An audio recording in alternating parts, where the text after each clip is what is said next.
consiste el clickbait? El clickbait es la forma que a día de hoy tenemos de denominar algo que, por otro lado, es clásico en el ámbito de los medios de comunicación, que son los titulares llamativos, los titulares sensacionalistas que buscan una acción inmediata en función de los posibles lectores. En la historia de la comunicación y en la historia del periodismo, estos titulares, incluso la prensa asociada al sensacionalismo, no es algo que nos resulte sorprendente. Lo que ocurre es que actualmente, con la generalización de las plataformas digitales, se está utilizando de diferentes formas. Quizá la más importante para buena parte de los medios de comunicación que utilizan esos titulares exagerados, excesivos, en algunas ocasiones poco veraces, es llamar la atención, lograr que el usuario lea el titular y acuda al sitio web. Hemos de pensar que una parte muy importante del modelo de negocio de la mayoría de los medios de comunicación se basa en la publicidad. Luego, lograr un titular o que con un titular muy exagerado o muy sensacionalista se generen más visitas, a la postre puede mejorar los ingresos y los beneficios de dicho medio.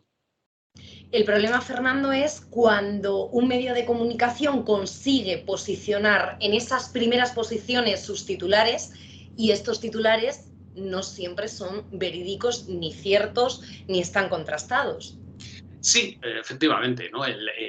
La forma de titular de manera sensacionalista no siempre está unida a la veracidad.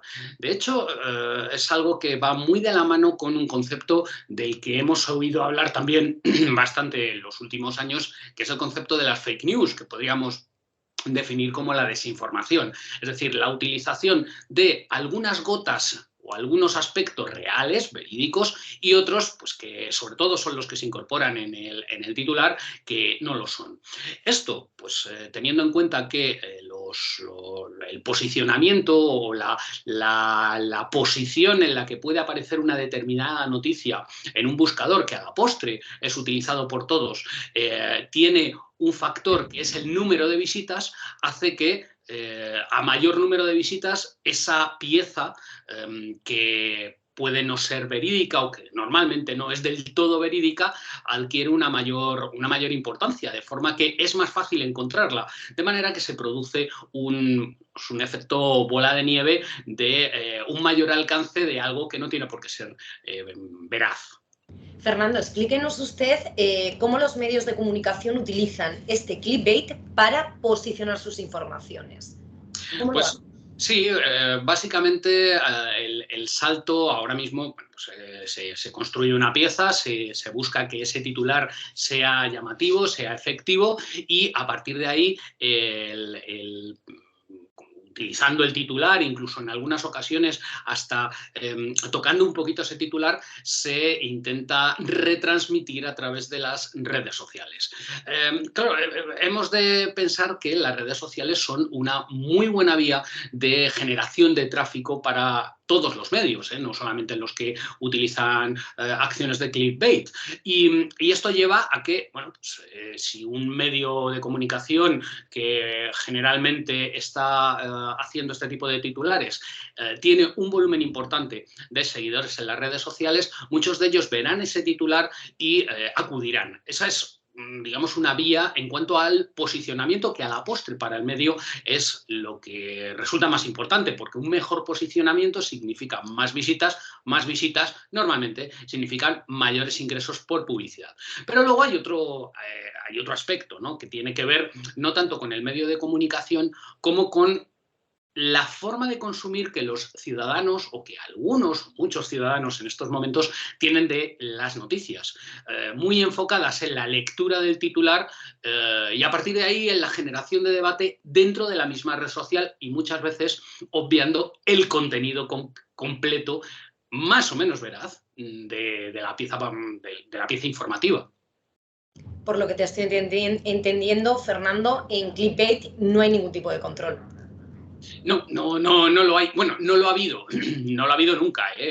Ya digo que en los medios de comunicación, pues cuando alguien es experto o estudia periodismo, pues rápidamente reconoce cuáles son aquellos medios más sensacionalistas o simplemente sensacionalistas. A día de hoy, sí que hay algunas plataformas, particularmente Facebook, que están intentando luchar contra el clickbait. Es decir, luchar o evitar o dar un menor alcance a las noticias que hacen utilización de titulares pues, excesivos, sensacionalistas y que pueden ser falsos. Pero realmente no hay una obligación por parte de un medio más allá de la ética periodística a la hora de titular correctamente. Y tú como experto, ¿cómo ves el clickbait? ¿Cómo lo analizas desde tu punto de vista? Bueno, me preocupa bastante en cuanto a lo que o a la utilización del clickbait en el entorno informativo, porque el problema ya no es tanto el titular y por supuesto, la noticia, que en el caso de no ser una noticia veraz, pues desde luego se está faltando a la ética, ¿no? En algunas ocasiones el clickbait es necesario. Quiero decir que, por ejemplo, si pensamos en YouTube como un canal en el que cada vez más se utiliza el clickbait, somos conscientes de que la diferencia de un titular que llame la atención y otro que no lo haga puede suponer un volumen de visitas, un volumen de visualizaciones. Es decir, que al final estaríamos hablando del arte de titular. Pero luego, por supuesto, hay una preocupación y es el hecho de quedarnos exclusivamente, que una parte importante de ciudadanos se queden exclusivamente en el titular y a partir de ahí se establezca un debate que en ocasiones es un debate ficticio, que no se basa ni tan siquiera en una información contrastada, sino en lo que se considera que supone un titular que no deja de ser pues una frase, muy pocas palabras, ¿no? Es decir, tal vez tengamos que empezar a ir más allá, no solamente el problema del clickbait, sino el que muchos usuarios de Internet pues no somos capaces o no son capaces de ir más a fondo, de leer el titular, discriminar si el titular es clickbait o no y en cualquier caso leer la pieza antes de comentarla, ¿no? Porque creo que las polémicas que se producen en muchas ocasiones con los clickbait vienen dadas más por el gran número de comentarios y el gran debate que se puede establecer ante una pieza de estas características que por la propia pieza en sí misma. Pues Fernando, súper bien explicado, a mí me ha quedado clarísimo.